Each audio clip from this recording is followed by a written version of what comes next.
Hey Milo.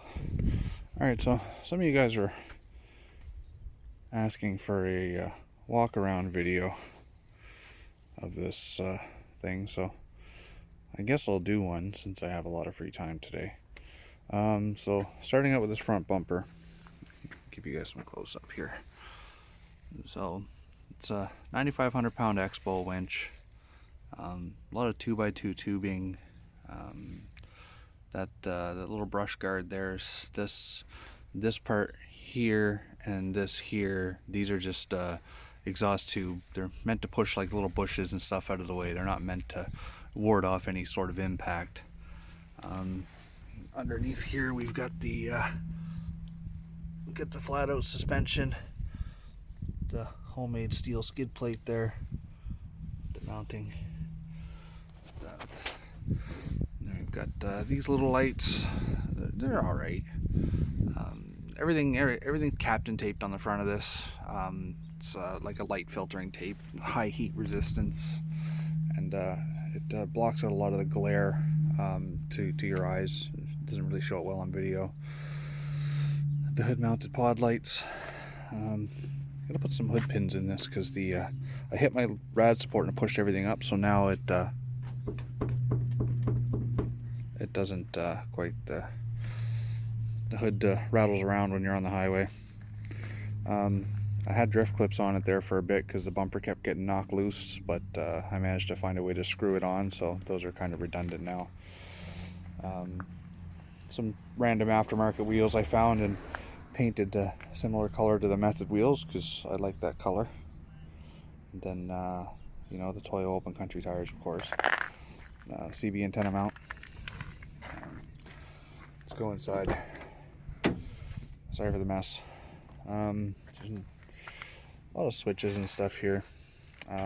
So this is my pod light switch, washer.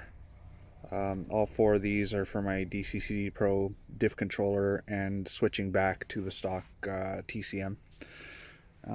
Front facing camera, view monitor. All my switches are there for you know, my fog lights, my auxiliary lights. I have a light on the back, forward cam. I have a compressor, and I can turn on and off my all-wheel drive. It's funny, I can actually do a front dig with this thing. I turn on my all-wheel drive, pull up my handbrake, and power on, and it'll pull the front end around. It's pretty cool. Yeah, iPod, because, you know, stock stereo. Good luck getting Bluetooth or anything to it. Dual radio setup here, so I've got my my higher frequency. Why is it? Whenever I'm doing these videos, I'm always at a loss for words, but when I'm having a conversation, I can just say it. Anyway, CB radio and higher amplitude radio. It's you know, like the FRS channels and stuff like that. It's basically a cheap ham radio. Of course, got to remember, got to drive it home. Not a whole lot else going on here. There's the buttons and gauges for my compressor. I have a giant air horn in this thing as well, just because. In the back, so my cabin vents are sealed, so when you close the door gently, it doesn't close. You gotta give it. In the back, wow, it's cold out here right now. So yeah, it's kind of a mess back here. The back seat's been removed. I took the mall racks down for now because they were coming loose. I gotta put them back on. So this is just wood, and get a 3,000 watt power inverter here. There's my sub over there. Haven't cleaned this thing out. It's winter time, so I haven't been doing a lot of wheeling. So yeah, so I just covered this with a some fabric that my mom had. It's like a real tree camo fabric. You know, better than the wood. A little less noisy when things are sitting on it when I'm going over bumps and stuff. You hear a lot of rattling. So yeah, fire extinguisher. And let's see what else. Oh, okay, so I have skid plates welded to my lower control arms. I don't know how well these are going to show up, but that's a skid plate. So when I hit a rock or something, it'll slide over it. Pod lights mounted in the back. Little light up here for lighting up the way behind me. It's also great if someone's too close or whatever, you can kind of annoy them with it. Yeah, spare tire carrier. So the spare tire carrier.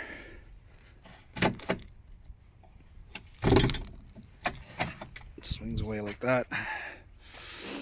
This is not a proper spare. It is the right size, but it's not an off-road tire. I gotta get that sorted later in the spring. This is a air chuck outlet for my compressor. Trailer hitch, which has actually been bent from a couple of hits. I also have the option with these wires that are hanging down here, I can hook up a small little 4,500 pound winch to the back of this. Acts as a good anchor point, or you know, if you just kind of didn't realize where you were going and you need to winch back. It's been pretty helpful for that. Did a high clearance exhaust system, so I tucked that exhaust way up there and converted it to a single pipe. Yeah, so gets it up out of the way. It's still taking a few hits though. And then, so there's one of my antennas for my higher frequency radio. Then we have the, oh, there's this side of the car. I mean, whatever, you guys have seen it all, I'm sure. So this roof basket I got, it's aluminum. It's pretty lightweight, weighs about maybe 25, 30 pounds, something like that. Here's my little insane little pod lights. These are so bright. They were like 90 bucks Canadian on Amazon. It's great.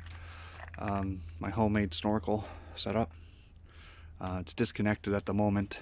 The filter was really dirty, so I took it out and I just put the stock air box back in for the winter, and I cleaned the filter and put it back in. So there's not much to see under here. I'm not showing you guys under the hood of this car. It's such a mess of wires and dirt and just shit.